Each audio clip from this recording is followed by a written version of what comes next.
Hello friends, मैं BK Singh आप लोगों को अपना YouTube channel BK Singh science classes में स्वागत करता हूं।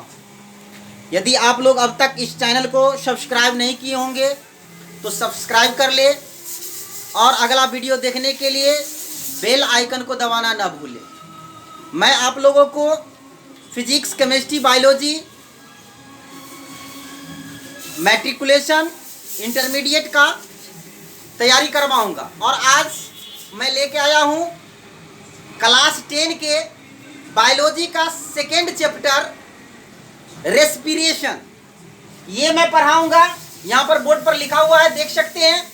मैं बताऊंगा कि रेस्पिरेशन क्या है और यह जीवों में कैसे होता है, या मनुष्य में कैसे होता है, एक कोशिकीय जीवों में कैसे होता है, बहुकोशिकीय जीवों में कैसे होता है, पौधों में कैसे होता है, वो मैं बताऊंगा। तो सबसे पहले हम जानेंगे कि श्वसन है क्या। सांस लेते हैं, हम लोग सांस लेते हैं, जिसमें क्या लेते हैं, ऑक्सीजन लेते हैं। ऑक्सीजन के अलावा हम लोग कई गैसों को भी लेते हैं, गैसों के मिश्रण को लेते हैं, जिसमें नाइट्रोजन, ऑक्सीजन, हीलियम, कई गैसें होती है जो हमारे बॉडी में जाता है। लेकिन हमारा बॉडी का जो ब्लड का हीमोग्लोबिन है वह सिर्फ ऑक्सीजन का उपयोग करता है। फिर हम सांस जब छोड़ते हैं तो उसमें कार्बन डाइऑक्साइड के साथ सारे व्यर्थ गैसें बाहर आ जाती है। तो श्वसन की परिभाषा होती है कि श्वसन एक ऐसी प्रक्रिया है जिसमें सभी जीव वायुमंडल से CO2 को ग्रहण करते हैं और प्रत्येक कोशिका तक पहुंचाते हैं, और प्रत्येक कोशिका में इस ऑक्सीजन से ग्लूकोज का ऑक्सीकरण होता है, जिसके फलस्वरूप उत्पन्न पदार्थों को कोशिका से बाहर निकाल दिया जाता है। तो यह प्रक्रिया श्वसन कहलाती है। देखिए, तो श्वसन में होता क्या है कि ग्लूकोज का ऑक्सीडेशन होता है, C6H12O6। ये हम भोजन के माध्यम से लेते हैं और यह जो है प्रत्येक कोशिका में रहता है, और यह हम ऑक्सीजन लेते हैं श्वसन के माध्यम से। तो ये ग्लूकोज जो है यह बदल जाता है CO2 और H2O और प्लस ऊर्जा। जब हम श्वसन के फलस्वरूप सांस छोड़ते हैं, जिसमें CO2 होता है और H2O जलवाष्प के रूप में भी उत्पन्न होती है, और यह ऊर्जा जो है ATP के रूप में हमारे कोशिका में एब्जॉर्ब हो जाता है, जमा हो जाता है। तो श्वसन जो होता है वह अपोजिट होता है प्रकाश संश्लेषण। प्रकाश संश्लेषण में CO2 और H2O मिलकर के यह ग्लूकोज ऑक्सीजन का निर्माण करता है, जल का भी निर्माण करता है। और श्वसन में क्या हो जाता है, यह ग्लूकोज ऑक्सीजन की उपस्थिति में टूट जाता है। इसीलिए कहा जाता है respiration is opposite of photosynthesis, यानी श्वसन जो है प्रकाश संश्लेषण के ठीक विपरीत प्रक्रिया है, समझे। तो यह यहाँ पर जो है श्वसन की क्रिया जो होता है, श्वसन की क्रिया के लिए कोई क्लोरोफिल, कोई सूरज के प्रकाश की आवश्यकता नहीं होती है, वो अंधेरे में भी होता है, सब हर जगह हर समय होती है, समझे। लेकिन प्रकाश संश्लेषण के लिए CO2 H2O के साथ साथ सनलाइट और क्लोरोफिल मस्ट है, समझे। तो अब हम जानेंगे कि कोशिका में तो हम बता दिए कि ये प्रक्रिया होती है, इसीलिए ये ग्लूकोज है।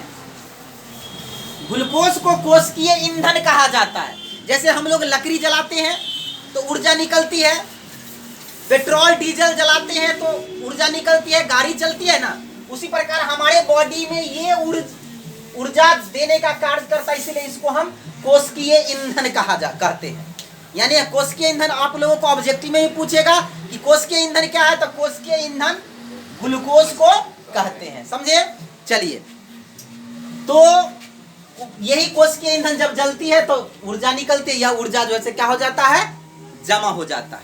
तो कुछ ऐसे जीव होते हैं जो बिना ऑक्सीजन के ही जीवित रहते हैं, वो उसमें भी तो ऊर्जा चाहिए।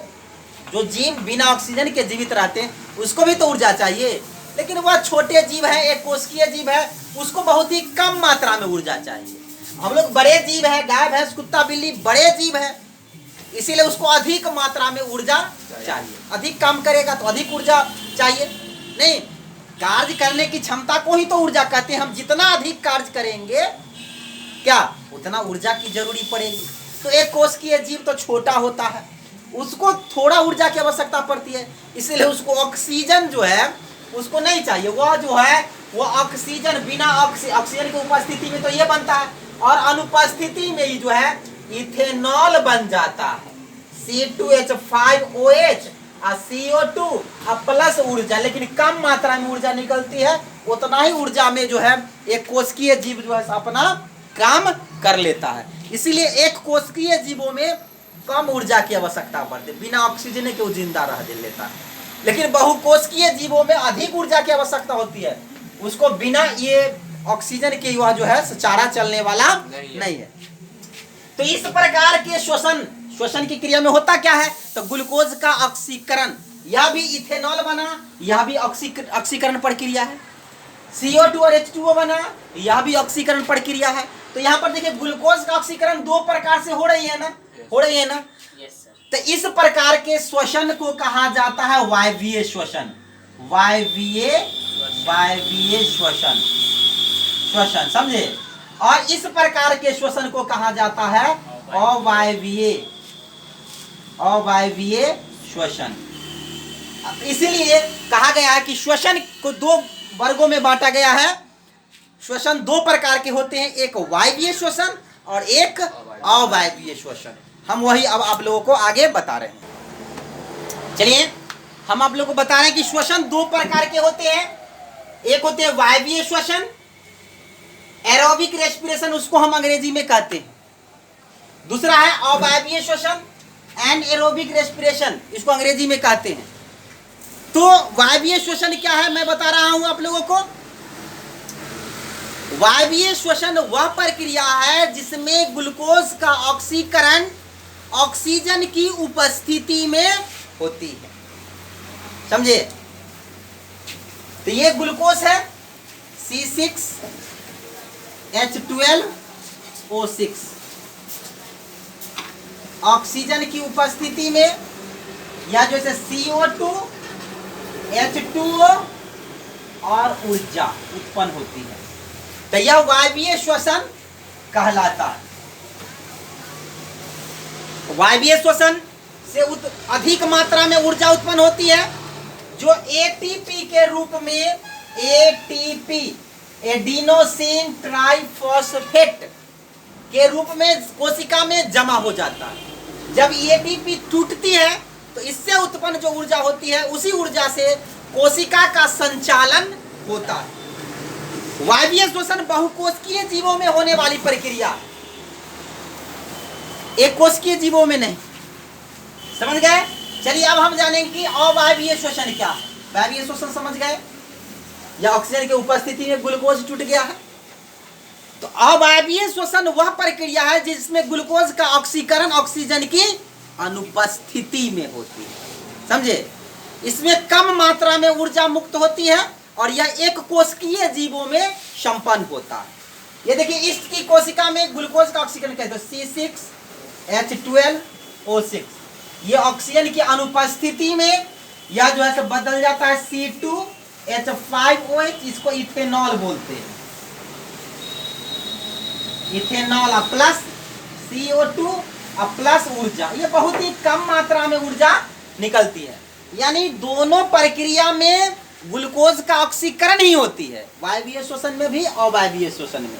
लेकिन वायवीय श्वसन में अधिक मात्रा में ऊर्जा निकलती है और अवायवीय श्वसन में कम मात्रा में ऊर्जा निकलती है। इसलिए वायवीय श्वसन बहुकोशिकीय जीवों में होता है और अवायवीय श्वसन जो होता है वह एक कोशिकीय जीवों में संपन्न होने वाली प्रक्रिया है। चलिए आप इसको उतार सकते हैं। चलिए अब हम आप लोगों को बताते हैं वायवीय श्वसन और अवायवीय श्वसन में अंतर। आपके स्क्रीन पर दिख रहा होगा क्वेश्चन लिखा हुआ है, यह कई बार पूछता है, शॉर्ट क्वेश्चन है कि वायवीय श्वसन और अवायवीय श्वसन में अंतर क्या है। तो हम एक तरफ लिखेंगे वायवीय श्वसन और एक तरफ लिखेंगे अवायवीय श्वसन और एक कॉलम खींच देंगे, दोनों को अलग कर देंगे और हम इसमें इस कॉलम में हम आंसर लिखेंगे कि वायवीय श्वसन क्या है, अवायवीय श्वसन क्या है। तो इसमें लिखेंगे सबसे पहले कि वायवीय श्वसन ऑक्सीजन की उपस्थिति में होती है। वायवीय श्वसन में क्या है, ऑक्सीजन की उपस्थिति में होती है। और इसमें लिखेंगे कि अवायवीय श्वसन ऑक्सीजन की अनुपस्थिति में होती है।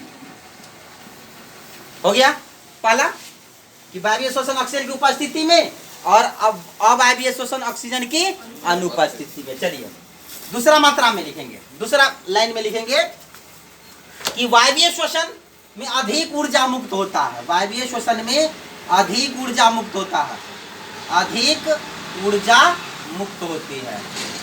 इसमें लिखेंगे अवायवीय श्वसन में बहुत ही कम मात्रा में, बहुत ही कम मात्रा में ऊर्जा मुक्त होती है। समझे? चलिए तीसरा लिखेंगे कि वायवीय श्वसन के फलस्वरूप जो है H2O, CO2 और ऊर्जा मुक्त होती है। और अवायवीय श्वसन में जो है वह इथेनॉल C2H5OH और CO2 और ऊर्जा मुक्त होती है। चौथा पॉइंट में लिखेंगे कि वायवीय श्वसन बहुकोशिकीय जीवों में होता है, बहुकोशिकीय जीवों में होता है, जीवों में होता है। और ये जो है अवायवीय श्वसन जो है वह एक कोशिकीय जीवों में होता है, एक कोशिकीय जीवों में होता है, एक कोशिकीय जीवों में होता है। पांचवा पॉइंट लिखेंगे कि वायवीय श्वसन जो है वह 2 चरणों में होता है। वायवीय श्वसन 2 चरणों में होता है, 2 चरणों में होता है। कौन कौन चरण है? पहला चरण है कोशिका द्रव, कोशिका द्रव, कोशिका द्रव पहला चरण। दूसरा चरण है माइटोकॉन्ड्रिया। समझे? तो वायवीय श्वसन 2 चरण में, कोशिका द्रव और माइटोकॉन्ड्रिया में। और अवायवीय श्वसन जो है एक ही चरण में ही होती है, एक ही चरण में। कौन चरण कहां पर होता है? कोशिका द्रव में, कोशिका द्रव में होता है। समझे? इस प्रकार हम इसका आंसर लिख सकते हैं कॉपी पर। चलिए अब आप लोगों को सामने जो है एक क्वेश्चन है, पाइरूवेट के विखंडन के विभिन्न पथों को लिखें। पाइरूवेट का विखंडन कैसे होता है वो हम आप लोगों को अभी बताने जा रहे हैं। तो पाइरूवेट क्या है वो पहले जानेंगे कि पाइरूवेट जो है वह 3 कार्बन से बना एक कॉम्प्लेक्स ऑर्गेनिक कंपाउंड है जो ग्लूकोज के विखंडन के फलस्वरूप बनता है। तो जब ग्लूकोज का विखंडन होती है, एक मिनट, जब ग्लूकोज का विखंडन होता है, ग्लूकोज C6H12O6 ये ग्लूकोज है। इस ग्लूकोज का जब विखंडन होती है साइटोप्लाज्म में, तो यह पाइरूवेट और ATP में बदल जाता है। यही पाइरूवेट एक 3 कार्बन से बना एक यौगिक होता है। ये 2 अणु इसका बनता है और फिर ATP बनता है। और इस पाइरूवेट का विखंडन जो होता है वह 3 प्रकार से हो सकता है। कौन कौन? तो एक हम बता रहे हैं, एक है ऑक्सीजन की उपस्थिति में, एक है ऑक्सीजन की O2 की अनुपस्थिति में, पहले अनुपस्थिति में, और एक है ऑक्सीजन की उपस्थिति में, ये अनुपस्थिति है O2 की अनुपस्थिति में। और नंबर तीसरा है ऑक्सीजन के O2 के अभाव में।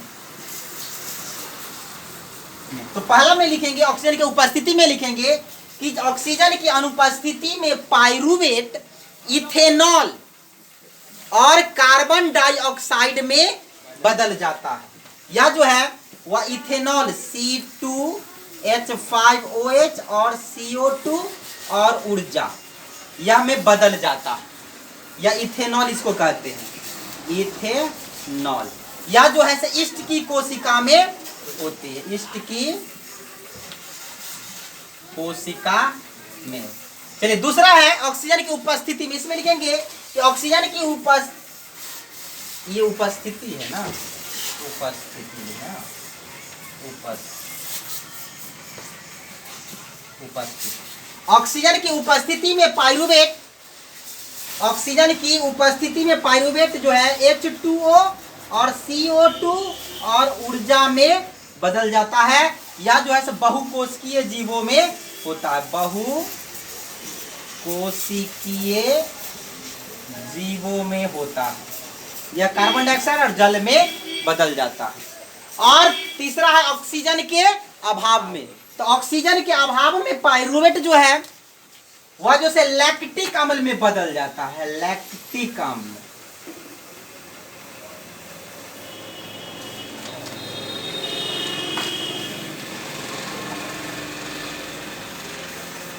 ये है लैक्टिक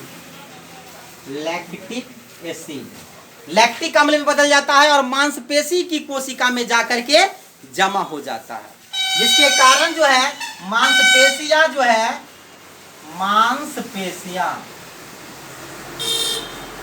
मांसपेशियां की कोशिका कभी कभी दर्द करने लगती है।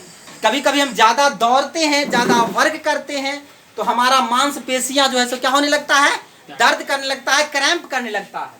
वह लैक्टिक अम्ल के जवाब के कारण होता है। तो ये आपके ऑब्जेक्टिव में पूछता है कि ज्यादा दौड़ने से, ज्यादा लगातार दौड़ने से मांसपेशियों में दर्द क्यों होता है, तो उसका आंसर है कि ज्यादा दौड़ने से अधिक ऊर्जा की आवश्यकता पड़ती है। अधिक ऊर्जा के लिए हमको अधिक ग्लूकोज टूटना पड़ेगा, तो अधिक मात्रा में ग्लूकोज तोड़ने के लिए अधिक मात्रा में ऑक्सीजन चाहिए, और जब अधिक मात्रा में ऑक्सीजन नहीं मिलता है तो ऑक्सीजन के अभाव हो गया, जिसके कारण वह जो है पाइरुवेट लैक्टिक अम्ल में बदल जाता है और वह मांसपेशियों में जाके जमा हो जाता है, जिसके कारण मांसपेशियां क्या होने लगती है, क्रैम्प करने लगती है, दर्द करने लगती है। समझे? चलिए अब आप लोग इसको उतार सकते हैं।